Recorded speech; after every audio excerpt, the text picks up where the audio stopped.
দিয়ে মই বেয়ে চলাচল করছে 11টি পরিবার। শুধু চলাচলেরই নয়, পয় নিষ্কাশন আর ড্রেনেজ ব্যবস্থার লাইনগুলো প্রতিবেশীর নিয়ন্ত্রণে। তাই তো ঘরেই আটকা বিষাক্ত আর ময়লা পানি।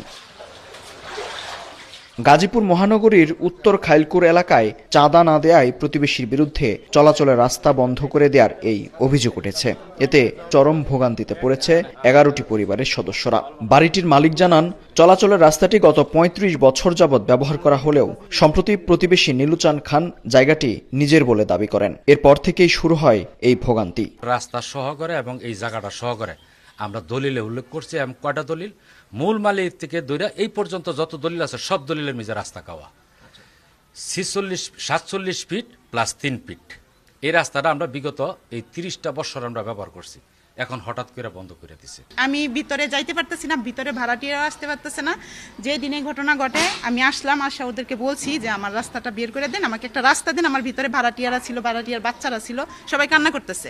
এখন আমি এরকম একটা পরিস্থিতিতে পড়ছি, মানে আমি কোথাও কোনো বিচার পাইতেছি না। ভুক্তভোগীদের দাবি 10 লাখ টাকা চাঁদা না দেয়ায় ইটের গাঁথুনি দিয়ে বন্ধ করে দেয়া হয়েছে দীর্ঘদিনের ব্যবহৃত এই পথ।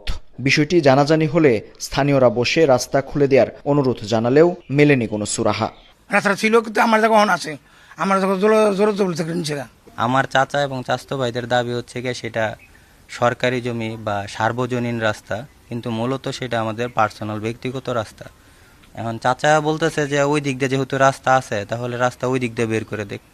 এখন আমরা রাস্তাটা আর কি ওই দিক দিয়ে রাখতে ইচ্ছুক না। এদিকে উপায়ন্তর না পেয়ে প্রতিবেশীদের বাড়িতে মানবেতর জীবনযাপন করছে পরিবারের সদস্যরা। আর যে কজন বাড়িতে রয়েছেন তাদের বাস্তবতা আরো ভয়াবহ। এই টিনের ঘরে চালিয়ে আম লাগে মই দিয়া, এত বড় কষ্ট তার কিছু নাই। একটা মানুষ মারা যা বাঁচাছে তোলাইছে, মানুষ তো মরণশীল। হয়তো আমি মরতারি, নাহলে আমার ছেলে মরতারি, নাহলে আমার বউ মরতারে। একটা লোক মরলে কিন্তু আমি বাঁচা যেতাম না। প্রায় 15-18 দিন ধরে বৃষ্টি পানি, আবার ডাস্টবিনের পানি, সব পানি জল হয়েছে। পানি বেরোনোর মতো রাস্তা নেই, তাহলে মানুষ বেরোবে কেমন? মূলত অভিযুক্ত নীলু খান চানের ছোট ভাই তার পৈতৃক সূত্রে পাওয়া এই জমিটুকু বিক্রি করেছিলেন। এর কয়েক যুগ পর জমিটি নিজের বলে দাবি করেন নীলু চান। দুই ভাইয়ের এই রেশানলে পড়ে নিঃস্ব হওয়ার পথে ভুক্তভোগীরা। এটা তো অমানবিক কাজ। রাস্তা বন্ধ করার পক্ষে তো কোনো সরকারও না এবং দেশের জনগণও না। আমি সকল সিনিয়র নেতৃবৃন্দর কাছে গেছি, আমি প্রশাসনের কাছে গেছি, থানার ওসির কাছে গেছি, তারা আসছে।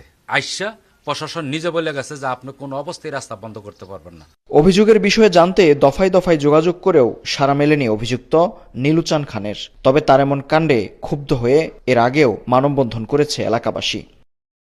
আমরা আলোচনা করার চেষ্টা করছি, কিন্তু উনি রাস্তা দিবে না এবং এটা কোর্ট থেকে উনি রায় নিয়ে আসছে। স্থানীয় প্রতিনিধি যারা আছে, জনপ্রতিনিধি যারা আছে, ওরা একসাথে আইসা ওরা একটা ব্যবস্থা নিতে পারে। বিষয়টি সমাধানের জন্য সিটি কর্পোরেশন ও থানায় অভিযোগ দেওয়া হয়েছে।